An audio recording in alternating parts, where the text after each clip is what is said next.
और इसलिए अब तक जो हुआ है वो तो ट्रेलर है, ट्रेलर। ಜಮ್ಮು ಮತ್ತು ಕಾಶ್ಮೀರದ ರಾಜಕೀಯದಲ್ಲಿ ದೊಡ್ಡ ಬೆಳವಣಿಗೆ ನಡೆದಿದೆ. ರಾಜ್ಯಸಭೆ ಚುನಾವಣೆಯ ಫಲಿತಾಂಶ ಹೊರಬಂದ ತಕ್ಷಣ ಬಿಜೆಪಿ ಕಾರ್ಯಕರ್ತರು ಮೋದಿ ಮೋದಿ ಎಂದು ಘೋಷಣೆಯನ್ನು ಕೂಗಿ ಸಂಭ್ರಮಿಸಿದ ಕ್ಷಣಗಳು ಆ ಪ್ರದೇಶದ ರಾಜಕೀಯ ವಾತಾವರಣದಲ್ಲಿ ಬಿಸಿ ಏರಿಸಿದೆ.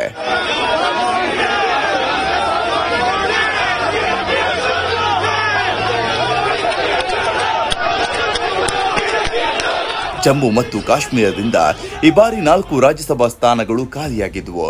ಈ ಸ್ಥಾನಗಳಿಗೆ ನ್ಯಾಷನಲ್ ಕಾನ್ಫರೆನ್ಸ್, ಬಿಜೆಪಿ ಮತ್ತು ಕೆಲವು ಪ್ರಾದೇಶಿಕ ಪಕ್ಷಗಳು ಸ್ಪರ್ಧಿಸಿದ್ದವು.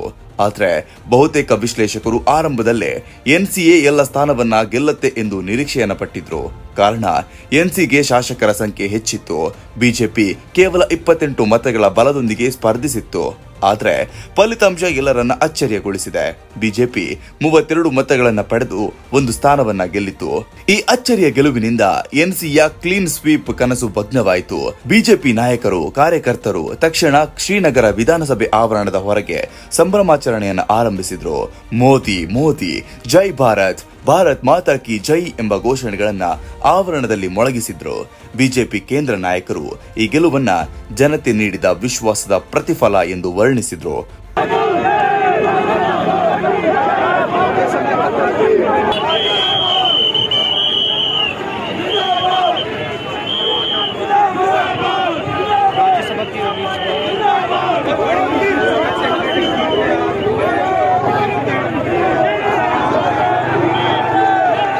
ಪಕ್ಷದ ಹಿರಿಯ ನಾಯಕರು ಏನ್ ಹೇಳಿದ್ರು ಅಂದ್ರೆ, ಈ ಗೆಲುವು ಜಮ್ಮು ಮತ್ತು ಕಾಶ್ಮೀರದಲ್ಲಿ ಬಿಜೆಪಿ ಪ್ರಭಾವ ಹೆಚ್ಚುತ್ತಿರುವುದಕ್ಕೆ ಸಾಕ್ಷಿ.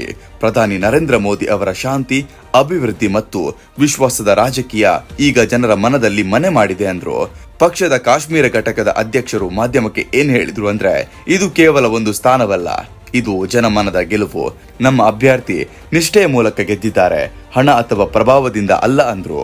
ನ್ಯಾಷನಲ್ ಕಾನ್ಫರೆನ್ಸ್ ಪಕ್ಷದ ನಾಯಕರು ಫಲಿತಾಂಶವನ್ನ ಕ್ರಾಸ್ ವೋಟಿಂಗ್ ದುರುಪಯೋಗ ಎಂದು ಆರೋಪಿಸಿದ್ರು. ಅವರು ಚುನಾವಣಾ ಆಯೋಗವನ್ನು ಸಂಪರ್ಕಿಸಿ ತನಿಖೆ ನಡೆಸಬೇಕು ಅಂದ್ರು. ಎನ್ಸಿಯ ಹಿರಿಯ ನಾಯಕ ಒಮರ್ ಅಬ್ದುಲ್ಲಾ ಟ್ವೀಟ್ ನಲ್ಲಿ, ನಮ್ಮ ಕೆಲವರ ನಂಬಿಕೆ ವಂಚಿಸಲ್ಪಟ್ಟಿದೆ. ಜನರ ಜನರಲ್ ಮಂಡೇಟ್ ನಾವು ಪಡೆದಿದ್ರು. ರಾಜಕೀಯ ಆಟದಿಂದ ಬಿಜೆಪಿ ಗೆಲುವು ಸಾಧಿಸಿದೆ ಎಂದು ಬರೆದುಕೊಂಡಿದ್ದಾರೆ. ಈ 1 ರಾಜ್ಯಸಭಾ ಸ್ಥಾನ ಗೆಲುವು ಬಿಜೆಪಿ ಪಕ್ಷಕ್ಕೆ ಕೇವಲ ಸಂಖ್ಯಾತ್ಮಕ ಗೆಲುವಲ್ಲ, ರಾಜಕೀಯ ಸಂಖ್ಯಾತ್ಮಕ ಜಯ.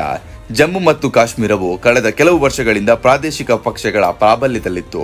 2019ರಲ್ಲಿ ವಿಧಿಸಲಾದ 370 ಕ್ಯಾನ್ಸಲ್ ನಂತರ ಬಿಜೆಪಿ ಸರ್ಕಾರ ಈ ಪ್ರದೇಶದಲ್ಲಿ ಅಭಿವೃದ್ಧಿ, ಹೂಡಿಕೆ ಮತ್ತು ಭದ್ರತೆಯ ಹೊಸ ಮುಖವನ್ನು ತೋರಿಸಲು ಪ್ರಯತ್ನಿಸುತ್ತಿತ್ತು. ಇದೀಗ ರಾಜ್ಯಸಭೆಯಲ್ಲಿ ಸಿಕ್ಕಿರುವ ಈ ಸ್ಥಾನ ಬಿಜೆಪಿಗೆ ರಾಷ್ಟ್ರೀಯ ಮಟ್ಟದಲ್ಲಿ ಕಾಶ್ಮೀರದ ಜನರ ಬೆಂಬಲ ಹೆಚ್ಚುತ್ತಿದೆ ಎಂಬ ಸಂದೇಶವನ್ನು ನೀಡಿದೆ. ರಾಜಕೀಯ ವಿಶ್ಲೇಷಕರ ಪ್ರಕಾರ ಇದು 2026ರ ಮುಂದಿನ ರಾಜ್ಯ ಚುನಾವಣೆಯ ಬಿಜೆಪಿ ತಯಾರಿ ಆರಂಭವಾದ ಸಂಕೇತವೂ ಆಗಿದೆ. ಶ್ರೀನಗರ ಹಾಗೂ ಜಮ್ಮು ಭಾಗಗಳಲ್ಲಿ ಬಿಜೆಪಿ ಬೆಂಬಲಿಗರು ಪಟಾಕಿ ಸಿಡಿಸಿ ನೃತ್ಯ ಮಾಡಿ ಸಂಭ್ರಮಿಸಿದ್ರು. ಸಾಮಾಜಿಕ ಮಾಧ್ಯಮಗಳಲ್ಲಿ #ಮೋದಿ ಮತ್ತು #ಬಿಜೆಪಿ ಇನ್ ಕಾಶ್ಮೀರ್ ಟ್ರೆಂಡ್ ಆಗಿದೆ. ಹಲವರು ಈ ಗೆಲುವನ್ನ ಅಭಿವೃದ್ಧಿಯ ಗೆಲುವು ಎಂದು ಕೊಂಡಾಡಿದ್ರು.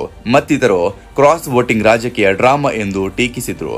ಫಲಿತಾಂಶ ಹೊರಬಂದ ತಕ್ಷಣ ಭದ್ರತೆಯನ್ನು ಹೆಚ್ಚಿಸಲು ಪೊಲೀಸರು ಹಾಗೂ ಕೇಂದ್ರ ಸೈನಿಕ ಪಡೆಗಳನ್ನು ನಿಯೋಜಿಸಲ್ಪಟ್ಟಿತು. ಯಾವುದೇ ಗಲಭೆ ಅಥವಾ ಅಶಾಂತಿ ನಡೆಯದಂತೆ ಕಟ್ಟುನಿಟ್ಟಿನ ಕ್ರಮವನ್ನು ಕೈಗೊಳ್ಳಲಾಯಿತು. ಪೊಲೀಸ್ ಅಧಿಕಾರಿಯೊಬ್ಬರು ಏನ್ ಹೇಳಿದ್ರು ಅಂದ್ರೆ, ಎಲ್ಲೆಡೆ ಶಾಂತಿ ಇದೆ, ಜನರು ಶಿಸ್ತಿನಿಂದ ಸಂಭ್ರಮಿಸುತ್ತಿದ್ದಾರೆ ಅಂದ್ರು. ಈ ಗೆಲುವಿನ ನಂತರ ಬಿಜೆಪಿ ಇದೀಗ ರಾಜ್ಯದಲ್ಲಿನ ಅಭಿವೃದ್ಧಿ ಯೋಜನೆಗಳು ಮತ್ತು ಸ್ಥಳೀಯ ಚುನಾವಣೆಯ ತಯಾರಿಯನ್ನ ವೇಗಗೊಳಿಸಲು ಯೋಜಿಸುತ್ತಿದೆ. ಪಕ್ಷದ ನಾಯಕರು ಏನ್ ಹೇಳಿದ್ರು ಅಂದ್ರೆ, ನಮ್ಮ ಗುರಿ ಕೇವಲ ಸ್ಥಾನ ಗೆಲ್ಲುವುದಲ್ಲ, ಕಾಶ್ಮೀರದ ಪ್ರಗತಿಯ ಹಾದಿ ತೋರಿಸುವುದು ಎಂದು. ಎನ್ಸಿ ಪಕ್ಷದ ನಾಯಕರು ತಮ್ಮ ಪಕ್ಷದ ಶ್ರೇಯಸ್ಸನ್ನು ಕಾಪಾಡಿಕೊಳ್ಳಲು ಕಾದಾಡ್ತಿದ್ದಾರೆ. ಅವರು ಮುಂದಿನ ಚುನಾವಣೆಯಲ್ಲಿ ಜನರ ವಿಶ್ವಾಸವನ್ನ ಮತ್ತೆ ಪಡೆಯುವ ಭರವಸೆಯನ್ನು ವ್ಯಕ್ತಪಡಿಸಿದ್ದಾರೆ. ಈ ಘಟನೆ ಜಮ್ಮು ಮತ್ತು ಕಾಶ್ಮೀರದ ರಾಜಕೀಯದಲ್ಲಿ ಹೊಸ ಅಧ್ಯಾಯವನ್ನು ಆರಂಭಿಸಿದೆ. ಬಿಜೆಪಿ ಈ ಗೆಲುವಿನ ಮೂಲಕ ಕೇವಲ ಜಮ್ಮುವಲ್ಲ, ಕಾಶ್ಮೀರದಲ್ಲೂ ಜನರ ಬೆಂಬಲವನ್ನ ಪಡೆದಿದೆ ಎಂದು ತೋರಿಸುವಲ್ಲಿ ಯಶಸ್ವಿಯಾಗಿದೆ. ಎನ್ಸಿ ಪಕ್ಷಕ್ಕೆ ಇದು ಎಚ್ಚರಿಕೆಯ ಗಂಟೆ ಮತ್ತು ರಾಜ್ಯದ ರಾಜಕೀಯ ಭವಿಷ್ಯಕ್ಕೆ ಇದು ಹೊಸ ದಿಕ್ಕು ನೀಡುವ ಸಾಧ್ಯತೆ ಇದೆ. ಒಟ್ಟಲ್ಲಿ ಈ ಹೆಜ್ಜೆ ಜಮ್ಮು ಮತ್ತು ಕಾಶ್ಮೀರದ ರಾಜಕೀಯ ಇತಿಹಾಸದಲ್ಲಿ ಹೊಸ ಪುಟ ತೆರೆಯಿತು. ಮೋದಿ ಮೋದಿ ಘೋಷಣೆಗಳು ಕಾಶ್ಮೀರದ ಆಕಾಶದಲ್ಲೂ ಪ್ರತಿಧ್ವನಿಸುತ್ತಿದೆ. ಇದು ಕೇವಲ ಸಂಭ್ರಮವಲ್ಲ, ಒಂದು ಹೊಸ ರಾಜಕೀಯದ ಅಧ್ಯಾಯ. जाता है हमारे प्रधानमंत्री नरेंद्र मोदी जी को दी जाता है, जिनकी नीतियों की वजह से और जो विकास कार्य हमारे जम्मू कश्मीर में हुए। आज आपने देखा एक सही आवाज़ जो जम्मू कश्मीर के लोगों की बात रखेगी उस राज्यसभा में, और जिस तरीके से हमारे प्रधानमंत्री जी ने यहाँ काम किए, उन कामों और उन उपलब्धियों को गिनाएंगे। हम उन लोगों का धन्यवाद करते हैं जिन्होंने आज हमारे कैंडिडेट को वोट किया, जिन्होंने प्रधानमंत्री जी के काम को वोट किया, उनको भारतीय जनता पार्टी धन्यवाद करती है। लेकिन आज आपको पता हमारे फॉर्मर मिनिस्टर सीनियर लीडर चंद्र प्रकाश गंगा जी की वाइफ का देहांत हुआ, तो इस जश्न को हम बड़ी सादगी तौर पे देख रहे हैं और मनाएंगे इसको।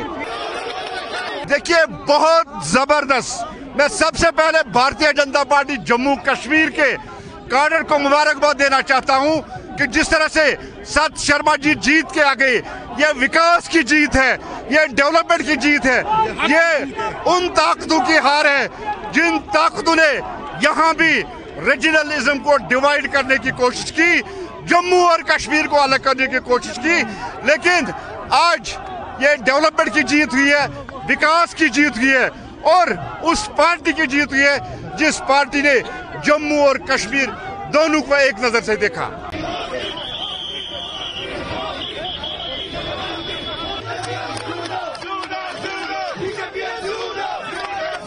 BJP